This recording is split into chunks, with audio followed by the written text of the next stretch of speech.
Vo in January vo in January ni riat sang ni som ni pathum hianin aibok muna aibok kaushana district missions director Reverend Cyril Ramthangan missionary support chomna campaign anei do na chumi hun mang tor chuanin kan kala he ke azui to fel tak hianin ka zui vele a aibok bial sate eka nen aibok ko shan le sate eka hun man turani a vo in chomala hianin aibok ko shana hun man turani a zan lama sate eka turani thla kan la kwal vela nge hei aibok kwatar mun te hi lunglen thlak em a sangni som pakhat atanga sangni som panga som paruk kumtir thleng kha kan lo om ve to a sangni som paruk kumtira kan chwa san ani a lunglen thlak khop mai amun ma vel hi lamulo tam tak tan kan la kwal vela nge anwam em mai ni North Mizoram district mai po ni lo hian Mizoram chung a hianin aibok biak in le quarters mun vel hi mun nuam pol tak ani kan ring ani tin mun tha mun lu ani bok ani hi Sunday school hall ania tlaya samtai pa hi Sunday school hall ania chua khai aibok biak ina kan khom le don ania lunglen thak le mai nuam don le mai moi kho mai hi pastor ma ki mami fel takhawin tian an han finishing a pon te hi amoi te mai nia ai bok biak in hi kan om lai sang ni som pathum kuma sak tran tumar ram han na khania sang ni som palia kan han sak tak maya sang ni som panga a khom pui dong kan turin chibai tiang amoi hianin kan finishing man lawa maki mai hen aron finishing moi ta vek mai ni ahovin lom om te ni he mai ni kan khom don ani ko shan ham te po khai mai om hle mai veina hianin hei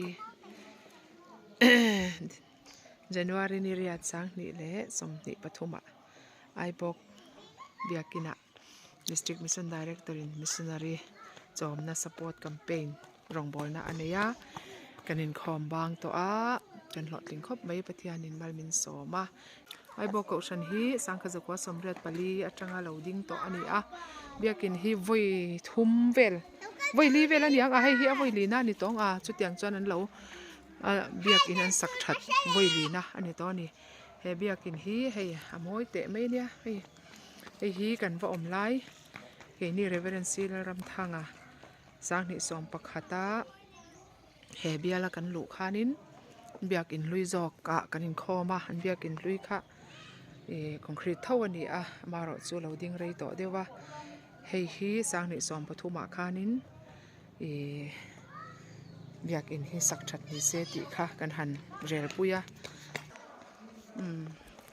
hi sang ni som pathuma sak that rel tran khania chuan sang ni som palia kan han ti tak maya sang ni som pathuma tanga bul kan tran ka sang ni som pali su ko ran ho ten thi le thau polin kan han ve tak maya nia kan pastor kha ministry lo ni lo boka anin ministry dang bul tran nan boi em na vin ani in engkim min han ti puya amana saboka chuan ko ran ho ten hatlangin kan thok mu boka kanin tho chok reng boka avan lung len thak tak biakin kan sak lai kha khai no pang te po kan bang lo du le pa te anwam asin chuanin hetiang hian sang hi song panga a district conference thleng tur khan kan han pe ta ania ma se rong te hnai lo le arel pui ang ngot khani a hetianga ti moi nai ro hi chu kan man ta lova chung zong chu kan om nuwa pufeleten om len om rei vak lo pufelete kha chu mi nuwa pastor ma ki malo omin pastor ma ki ma hian ti hian nal lutuk mai na finishing hi an ti ta nia ani malak na le kai suai na in tiang hen an ron chua ta ani tur ang tak atira satura lo in ruam mana kan pa in hisap lo nei ang design zong te po ti hian moi takin a ron chuak ta a lalpa zara he biakin hi chu thi le thau pola mit tuit la a kan sum le pai kan tha le tui zong luan rel na ve ani a kan hun zong heta hian kan mang ve ani chu wang chuan thin lung hi a ne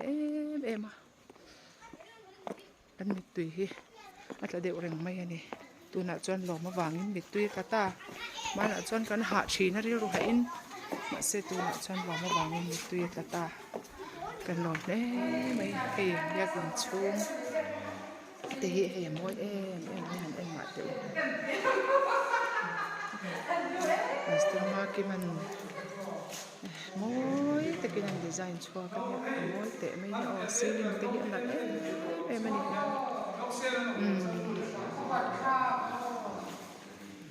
kan gallery po ti hian he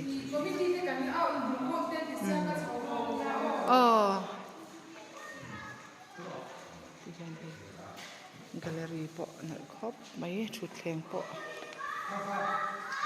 thut chan thut thleng po he khasam nen nuam takin moi takin kan han om ta ani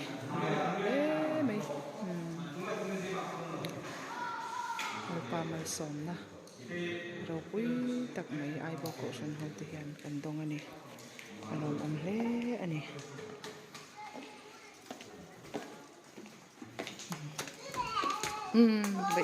bai te he tan kan gale lo kang ko tual la hin wam em mai ko tual te hi hei ma a yagin ko tual kha ai khan fit ni velin kan lai niama kan pa in khel pui thin khati lai khanin pwd a khan an e kha kuma bia ka kha han sku in khel ho thina ko ngai em a chumi chu natlang ve ro atia natlan ve nan biakin ko tual hi JCB ron tho chuaka chumi chu natlan nan min lai niam saka min nor zo sak bekani lom om hle ni heng te hi avan lom om tak voina chon hei pastor hoin simen takin an chung don ania hei an chung zo trep to heti lam chi hian ma bak to a heti lam an chung zo le chuan van nuam don pastor ma ki ma lak na le rong bol na telal pan mal som je ro se hei zun in te hi heng te hi a howan malak na ni azun in changkang in thiana mun moi tak mai le tha tak mai changkang tak mai ko san kalar ngat in an han nei ani hi avan lom om tak heng te hi nuam me chunga in en na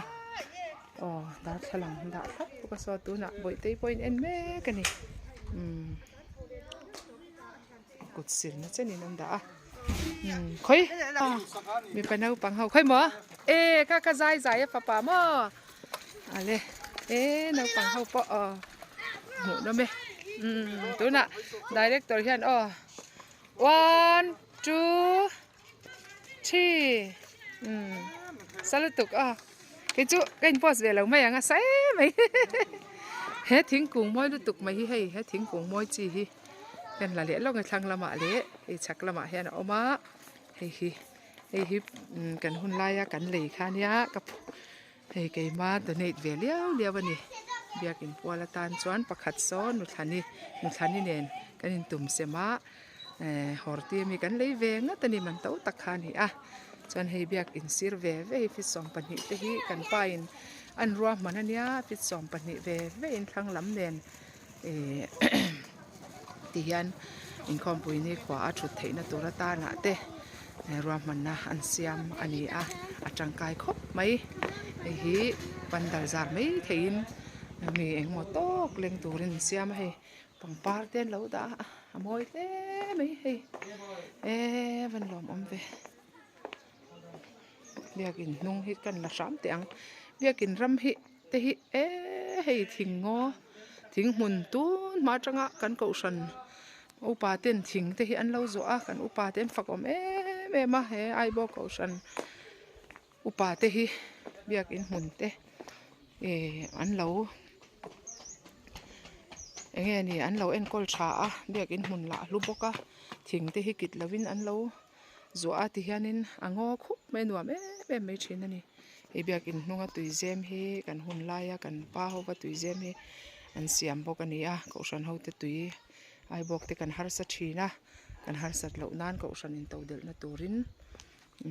tuizem te hi kan han sual chu ania chuwa chawka a pia son chawka ni ngal bok ani e in siam ni khwa han om na tur te lak sen ani lo a mun hi nuam em ringot mai ni kha du tok hri mai ti ang he ti hian he tian hei biak in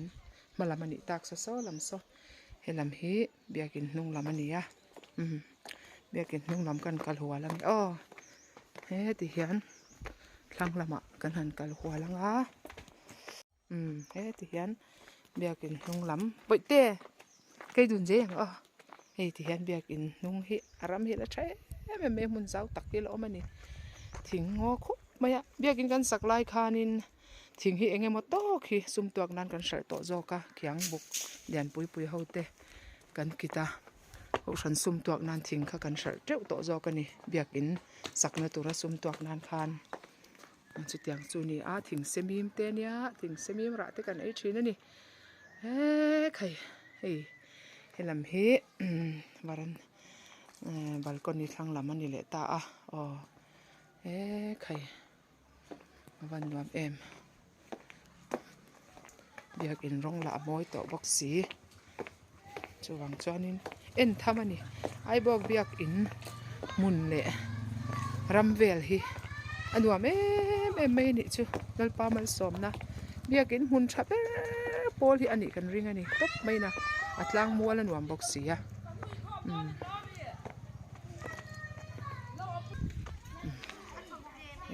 amoi tok bok ani he biak in hi chuma ten la te watang hian anuam te mai nia nalpa thara ve na om puya tu na te hian an lim the me ma hei ni kum chung choi moi na voi sari la emoni an nei to le ngalani hi an na tho le tur ko tan chhun le na tur ani don hi ban lom ang tak hei Sunday school hall po pastor chung kwa ten ji klum ten ching hei mang tan tai ma khop mai kwa tar po hei kan om la ya garas kan sakhan la ring ve reng ani hei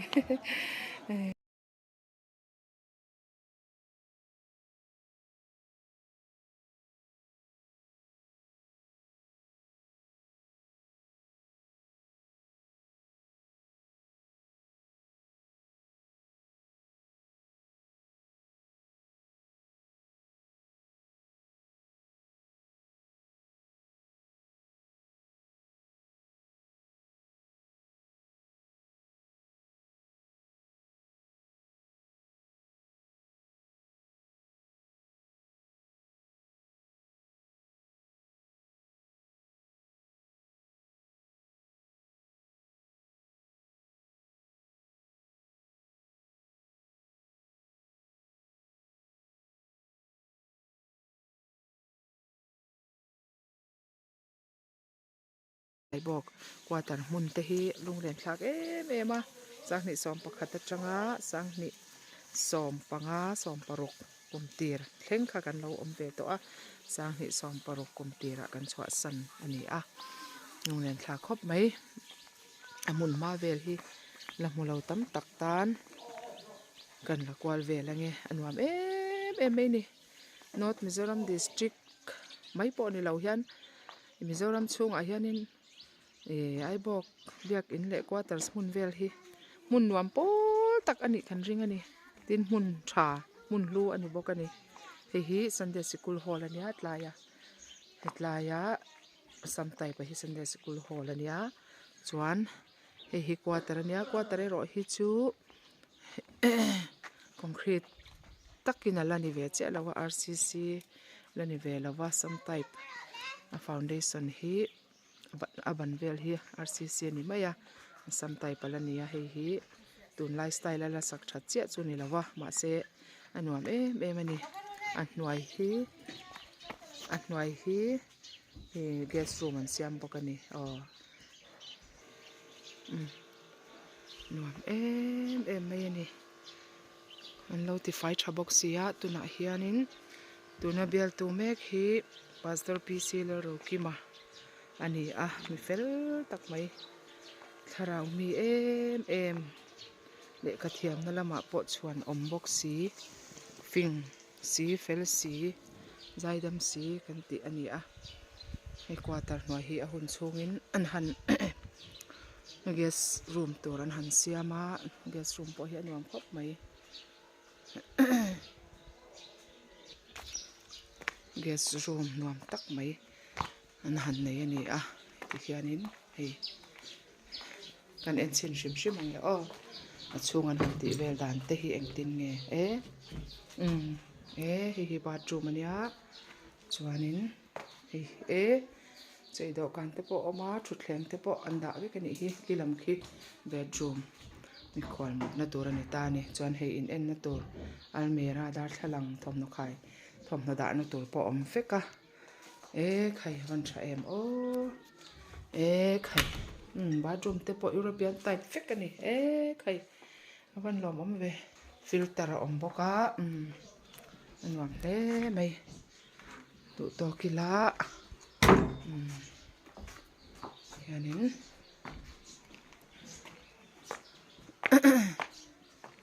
ai bok quarter ko twal te hi nuam em thina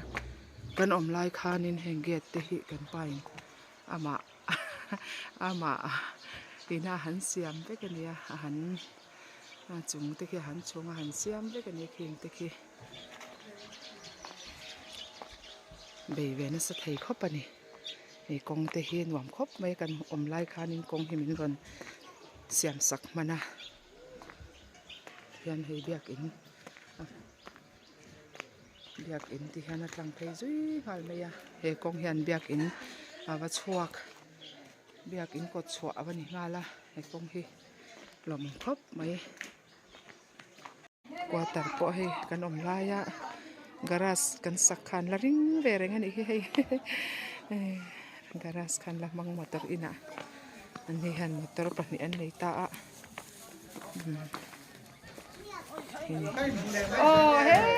kan upaming sang zwa la te hi on ban ngai om tak kan hule ta mena sinu hi ha kala don chiang ilung len thak ve YouTube una para usar hi an en di na ngan pidar nei ko men sang ni to kha somriat pakha kum somriat pakha te hi una pa zoram tharawa la camping center chakidar chumi nu chu ania pai ma khop mai he lanula khop mai choki te ho te he lanula khop mai quarter do karan kir chai mai no pang ho pon anuam hle mai he quarter po kanom lai ai chuanin azau ta hle hei thlang lam nen extend awangin sofa moi te nen khai una party hi tuna ila president tura len thak chia lo ti wai di president una party ania upathama fan duat lai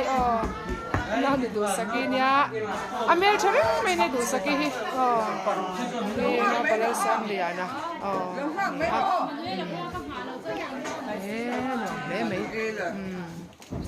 wa tarhi nuam khop mai kan thang lam sun la room hi andula bible umen ngat dula bi el room ania helam hi bedroom master bedroom lamani khanin kan se thei tu ngai la kan ri ni ai mai anu khop mai ting ania na thana lo hai ro se bai te nei ra le chi ti la anh post thiam na to khai hi na than mal som zwa la ania kum khat le khali mo tum hale thanga ni to hei pastor ma ki ma fa padwa te ni hei amel thania an fa pa duom tak ma sa jok kha an chan ta lau si a ei lal pan thatak mai fa pa duom me pele a kan lo me ni me ti tra nia bai han ti te le bai te bai ti la anh aha chứ anh nu hầu hian đi nắn nghề em anh đi hay hi pastor nữ quý đang nô rem la li nia anh mẹ li aboy mẹ hay aiบอกที่อันไงเขาปันchungก็hayไอ้บอกยังไงเขาปันดูไปยันอันเอาสุดไม่เอาอันบ่อยมากไม่นี่